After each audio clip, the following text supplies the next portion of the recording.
If this does go down to the wire, are you willing to let the U.S. default rather than sign onto a clean bill? Well, we just passed a bill that actually addresses the debt ceiling. And for all that we hear from our Senate friends, Martha, they've yet to pass anything. The responsible thing that we have to do is avoid this GOP manufactured default crisis. We know that last time when they came up to the brink of defaulting, the cost was borne by the American people. As we heard there, top Republicans are continuing to defend their plan to force massive spending cuts in order to pay the country's bills, despite Democrats warning that their gamble could tank the economy. I want to bring in Congresswoman Barbara Lee, a Democrat of California, to talk more about this. Congresswoman, it is great to talk to you this afternoon. Thank you for joining us. Nice being with you. If you would just respond, give me a reaction to some of what you just heard there. Sure. First, we have to remember this. It was Republican tax cuts for the mega rich and for corporations, which added trillions of dollars to our debt. Now they're saying they don't really want to pay the bills that they created, but rather inflict harm on the American people. That's wrong. Secondly, we need to understand, and let me just give you an example of what I'm talking about, when we talk about inflict harm on the American people.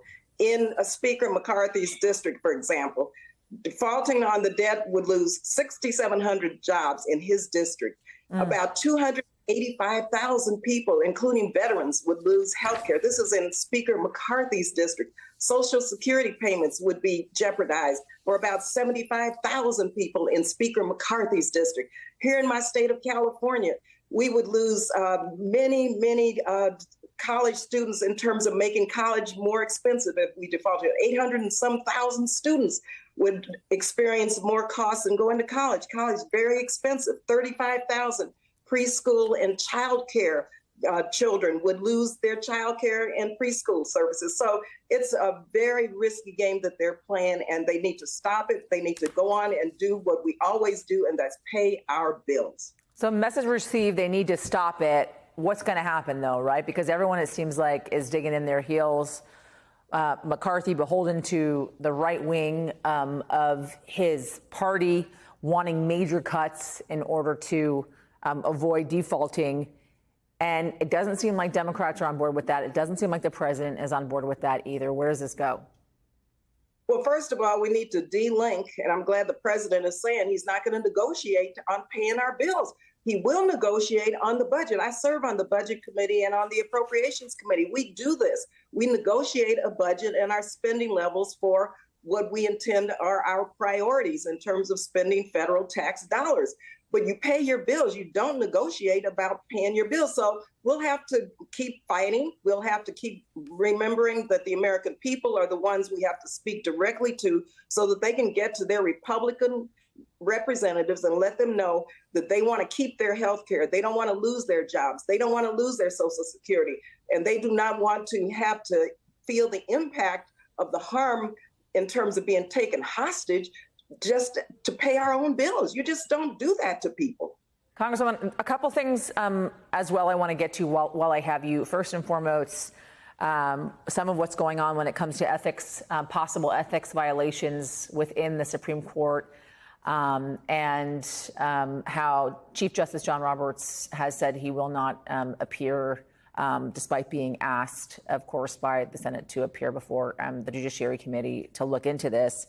We're now hearing reporting from Business Insider about some earnings from the Chief Justice's wife, coming up on about $10.3 million as a recruiter for law firms, one of which those law firms appeared before the Supreme Court. Also, the Chief Justice misreporting these on his tax filing, citing them as salary versus commission. What do you make of it, along with, of course, the other reporting that we have revealed when it comes to Gorsuch and Chief Justice Clarence Thomas?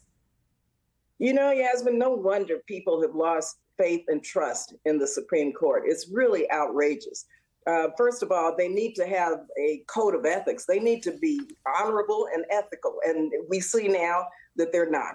And in fact, we need to hold them accountable. No one, including Supreme Court justices, are above the law. You can't engage in corruption and try to be responsible for equal justice under the law.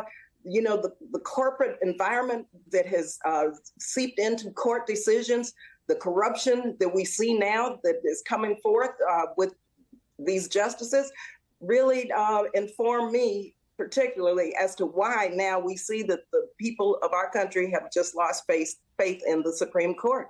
And so we have to have court reform. There are many ways that people are viewing this, but I have to just say, this is a moment where we have to look at all options that are on the table, because you can't have a Supreme Court where corporations and corruption are ever present every day. And quickly weigh in for me on Marjorie Taylor Greene, this exchange that she's had with Randi Weingarten, the president of the American Federation of Teachers, during a hearing about COVID in schools, in which the Congresswoman essentially told Randi Weingarten she's not a mother.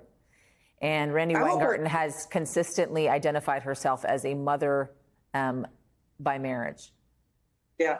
You know, I hope her constituents are paying attention to her. It's disgusting. It's ridiculous.